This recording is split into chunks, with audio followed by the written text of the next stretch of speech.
انقلاب ایران ثمره مکتب اجتهاده.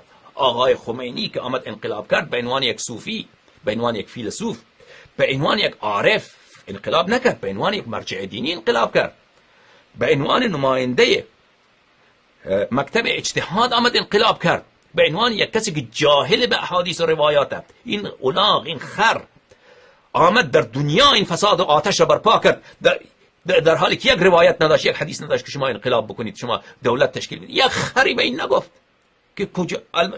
معذرت میخوام، مردم بهش گفتن که روایات ما داریم که این کار را شما نکنید، اما خب کسی پرواش را نداشت، چون جو پیروی از روایات اهل بیت علیهم السلام بود. روایت بی روایت او کار خودش را میکرد. متوجه هستید؟